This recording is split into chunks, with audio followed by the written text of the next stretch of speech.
George Washington was humble enough to say, no, I don't even want to be a king, president. And had you been around in 1700, Zach, you would have overpowered him by 2 inches. All right. Think about that. I'll take that. You got my teeth would have been so jacked. We got Zach Levi here, everybody. Presidential material here. Presidential material. I may run one day. I may run. So you got lots of stuff going on, man. I'm seeing you on buses here in New York City. That's pretty cool, right? Yeah, it's billboards. It's crazy. Actually, on the outside of the bus. He's not with you in the bus. Like, he's not. No. I'm in the bus. You're actually on. I'm right on the outside of the bus. Right. It's a little much. I'm not gonna lie. Like I appreciate that our publicity department has put us everywhere, but I also every time you see your face publicized like that everywhere, like every subway stop, on buses and phones, you kind of feel a little sorry. You're like, I'm sorry. I must be annoying the hell out of you. I'm sorry. I'm everywhere. I'm sorry. It's not you. You can't escape me. But it's kind of awesome, right? It's great for the show. But is it like, does the ego get a little kick out of that too, or no? No, I don't. Really? No, not really, because that's just part of. I don't take that as being anything other than that's part of the vocation that I work in. Honestly. Right. Like, we're talking about his lead role in the Broadway musical First Date. It's everywhere. It really is. On all the buses, on the billboards, and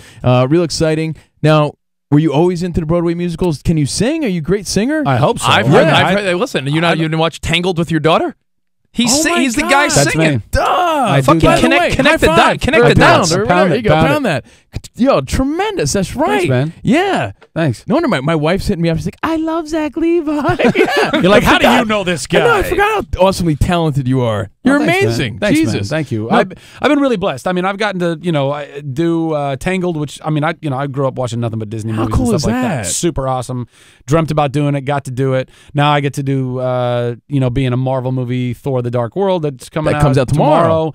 And to be a comic book fan and then get to be in a comic book movie, that's another bucket list thing. And to be doing First Date, I grew up doing nothing but theater, musical theater, straight plays, whatever, and always dreamt about doing it on the highest level. And Broadway's the highest level, and now I get to do it. But doing our show is it's a 90-minute comedy. It's a comedy with music as opposed to a musical with comedy. Right? In it. Yeah, it makes sense. I mean, it is most definitely a comedy first. And when you're slinging jokes for 90 minutes, if you have an audience that's packed and with you and raucous and fun, it is the greatest drug in the world. It is you're flying. But if you have a half full audience and they're kind of timid about laughing, they might still be enjoying it, but they're not being very vocal. You feel like you're drowning for 90 minutes. I mean, it's really, really hard. Are there times though that you feel like you killed it, and other times you're like, it wasn't as good as last time? Totally. But is it in your own head or is it the reality? It's both. It's a little of both, right? It's both, yeah, because other people are probably saying how great it was. Yeah, I mean, we've definitely had shows. We've had shows where they were laughing their asses off for 90 minutes, and at the end they're still in their seats clapping. And we've had shows where you could hear a pin, just you're slinging jokes. You're like, should I just? I'll just go screw myself. This is great.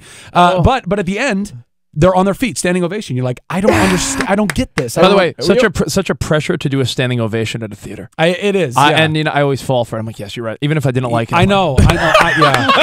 Dude, Jerry Seinfeld in his stand-up routine, I'm telling you for the last time, which was the last. I love that one. Dude, I know it verbatim. I've listened to it so many times. But he does the curtain call.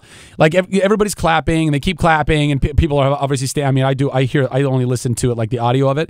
But he comes back and he goes, Thank you very much. Thank you for standing. I know some of you didn't want to, and it's true. You often stand because everyone else is standing. It's like, well, I'm not going to be the asshole who's just sitting here. I'm not the dick that's I liked it, but not that much. Yeah, yeah.